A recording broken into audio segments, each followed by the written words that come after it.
Hello viewers, எல்லாருக்கும் வணக்கம். நம்ம இந்த வீடியோவில் 16 ஜனவரி 2024 மார்க்கெட் அப்டேட்டை பார்க்கலாம். அப்புறம் stocks, BPCL, Tata steel, Titan company இதெல்லாம் இதுக்காக ரேலி ஆச்சுது. விப்ரோ, ஹெச்எல் டெக்னாலஜிஸ், டிவிசி லேப்ஸ் இதெல்லாம் இதுக்காக விழுந்துச்சு. எஃப்எஸ்டிஎஸ் இவங்கெல்லாம் வந்து எவ்வளோ க்ரோர்ஸ்க்கு ஸ்டாக்ஸை பை அண்ட் செல் பண்ணியிருக்கிறாங்க. அப்புறம் யூஎஸ் மார்க்கெட் வந்து எதுக்காக விழுந்துச்சு, கிரிப்டோ இதுக்காக ரேலி ஆச்சுது, க்ரூடு கரன்சி, கோல்டு இதோட ரேட்ஸ் எல்லாத்தையும் நம்ம இந்த வீடியோவில் பார்க்கலாம். ஃபஸ்ட் வந்து மார்க்கெட் அப்டேட்டை பார்த்துடலாம். அதுக்கு முன்னாடி நீங்கள் இன்னும் இந்த சேனலை சப்ஸ்கிரைப் பண்ணாமல் இருந்தால் மறக்காமல் சப்ஸ்கிரைப் பண்ணுங்கள். அப்படியே இந்த பெல்லைக்கான கிளிக் பண்ணிங்கன்னா டெய்லி அப்டேட்ஸ் தவறாமல் கிடைக்கும். நிஃப்டி பார்த்திங்கன்னா ஒரு 65 பாயிண்ட் வந்து விழுந்துருந்துச்சு. சென்செக்ஸ் வந்து ஒரு 200 பாயிண்ட்ஸ் வந்து விழுந்துருந்துச்சு. ஸோ ரீசெண்டாக ஒரு ரைஸ் இருந்துச்சு மார்க்கெட்டில். அதுக்கப்புறமா மறுபடியும் கொஞ்சம் கரெக்ட் ஆகிட்டு இருக்குது. ஸ்டாக்கை பார்த்தோன்னா பிபிசிஎல் வந்து 12 பாயிண்ட் வந்து ரேலி ஆகிருக்குது. ஸோ இது எதனாலன்னு பார்த்தோம் அப்படின்னா, பிரபுதாஸ் லெலந்தாருங்கிற ப்ரோக்கரேஜ் வந்து பிபிசிஎல் வந்து ஒரு 50.4% வந்து நெட் ப்ராஃபிட் வந்து இந்த குவார்ட்டரில் கொடுக்கும். அதாவது அது ப்ராஃபிட் பார்த்திங்கன்னா 2950 கோடி ஆகிருக்கும் அப்படிங்கிற மாதிரி அவங்க ஒரு ப்ரெடிக்ட் பண்ணியிருக்காங்க. ஸோ இது வந்து போன இயரை கம்பேர் பண்ணும்போது 50% அதிகம். பட்டு லாஸ்ட்டு மந்த்தை கம்பேர் பண்ணும்போது பார்த்திங்க அப்படின்னா அது லாஸ்ட்டு குவார்ட்டரை கம்பேர் பண்ணும்போது இது கம்மி தான். ஏன்னா லாஸ்ட்டு குவார்ட்டரில் வந்து 65.3% வந்து அவங்க அதிகமாக ப்ராஃபிட் காட்டியிருந்தாங்க. பட் இயர் டு இயர் பார்க்கும்போது அதிகமான ப்ராஃபிட்டை கொடுப்பாங்க அப்படிங்கிற மாதிரி சொல்லியிருந்ததுனால பிபிசிஎல் வந்து நல்லா ரேலி ஆச்சுது. அப்புறம் டாடா ஸ்டீலில் பார்த்திங்கன்னா ஒரு 2 பாயிண்ட் வந்து ரேலியாக இருந்துச்சு. ஸோ இதுக்கு ரீசன் என்னென்னு பார்த்தோம் அப்படின்னா, அவங்களோட க்ரூடு ஸ்டீல் ப்ரொடக்ஷன் வந்து ரொம்பவே ஹையாக இருக்குது. அது மட்டும் இல்லாமல் டெலிவரி வால்யூம்ஸ் வந்து ஆல் டைம் ஹை அச்சீவ் பண்ணியிருக்குது. ஸோ இந்த நியூஸஸ் வந்து அவங்க வெளியே தெரிவித்ததுனால டாடா ஸ்டீல் வந்து ரேலி ஆகிருக்குது. அப்புறம் டைட்டன் கம்பெனியை பார்த்தோம் அப்படின்னா அதோட Q3 ரிசல்ட் வந்து வந்திருக்குது. அது வந்து 22% வந்து ஹையராக அவங்களோட ரெவன்யூ இன்க்ரீஸ் ஆகிருக்குது.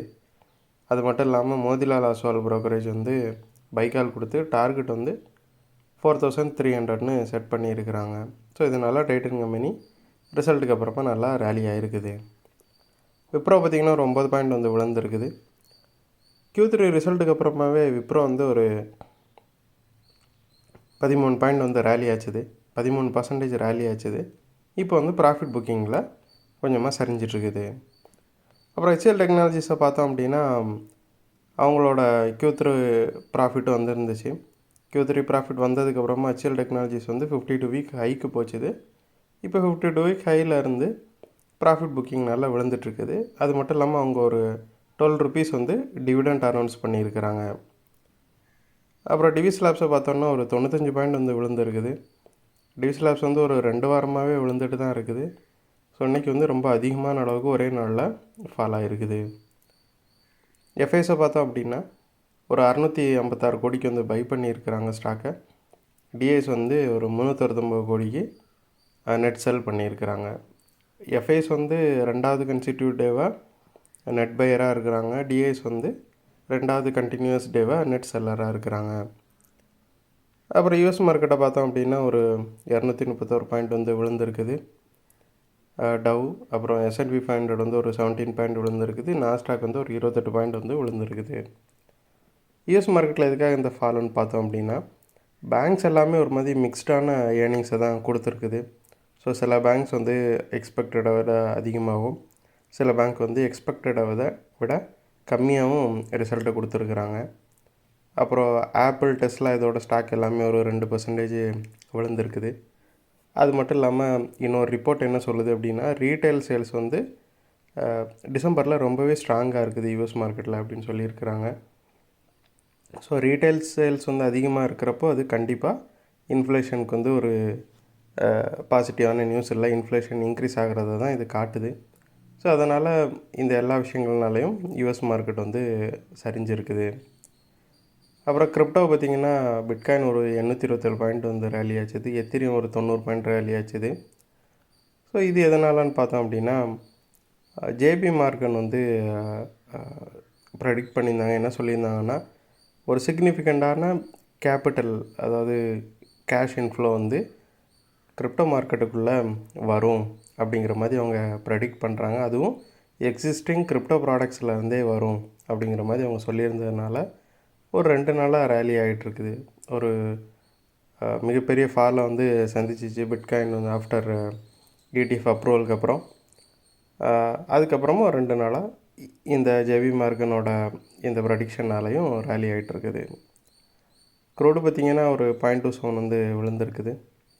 கரன்சிஸ் பார்த்தோன்னா USD against Indian rupee 0.24 rally ஆகிருக்குது. யூரோ வந்து 0.26ம் பிரெட்னோட் பவுண்ட் 0.53யும் விழுந்திருக்குது. USD எதுக்காக இந்தியன் ருபிக்கு அகெயின்ஸ்டாக ஸ்ட்ராங்காக இருக்குதுன்னு பார்த்தோம் அப்படின்னா, ரெட் சீயில் மறுபடியும் அந்த டென்ஷன் வந்து இன்க்ரீஸ் ஆகிட்டு இருக்கிறதுனால இந்தியாவில் ஆயில் ப்ரைஸஸ் வந்து இன்க்ரீஸ் ஆகிறதுக்கு வாய்ப்புகள் இருக்குது அப்படிங்கிற மாதிரி அனலிஸ்ட்லாம் சொல்கிறாங்க. அது ஒன்று. அப்புறம் இந்தியாவோட ஹோல்சேல் இன்ஃப்ளேஷன் வந்து 9 மாதத்தில் இல்லாத அளவுக்கு டிசம்பரில் 0.73 இன்க்ரீஸ் ஆகிருக்குது. ஸோ இந்த 2 நியூஸுமே சேர்த்து இந்தியன் ருப்பி வந்து கொஞ்சமாக வீக்காக வச்சுருக்குது. அதனால் USD கொஞ்சம் ஸ்ட்ராங்காக இருக்குது.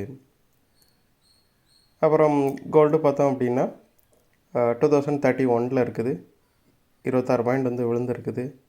இது வந்து பர்சன்டேஜில் சொல்ல போனோம்னா 1.27% ஃபால் இது. இது எதனாலன்னு பார்த்தோம் அப்படின்னா டாலர் வந்து நல்லா இன்க்ரீஸ் ஆனதுனால, டாலர் ஸ்ட்ராங் ஆகிட்டே இருக்கிறதுனால கோல்டு வந்து கொஞ்சமாக விழ ஆரம்பிச்சிருக்குது. அது மட்டும் இல்லாமல் டிமாண்டும் கொஞ்சம் கோல்டுக்கு இறங்கியிருக்குது இப்போதைக்கு. ஸோ இந்த வீடியோவில் நான் உங்களுக்கு கொடுத்த இன்ஃபர்மேஷன்ஸ் எல்லாம் கண்டிப்பாக ஹெல்ப்ஃபுல்லாக இருந்திருக்கும் நான் நம்புகிறேன். இது உங்களோட ஃபியூச்சர் ட்ரேடிங் செஷனுக்கு கண்டிப்பாக ஹெல்ப் பண்ணும். இந்த வீடியோ உங்களுக்கு பிடிச்சிருந்துச்சின்னா லைக் பண்ணுங்கள், ஷேர் பண்ணுங்கள், மறக்காமல் சேனலுக்கு சப்ஸ்கிரைப் பண்ணுங்கள். அப்படியே அந்த பெல் ஐக்கானை கிளிக் பண்ணிங்கன்னா டெய்லி அப்டேட்ஸ் தவறாமல் கிடைக்கும். தேங்க்ஸ் ஃபார் வாட்சிங். Keep supporting. தேங்க்யூ.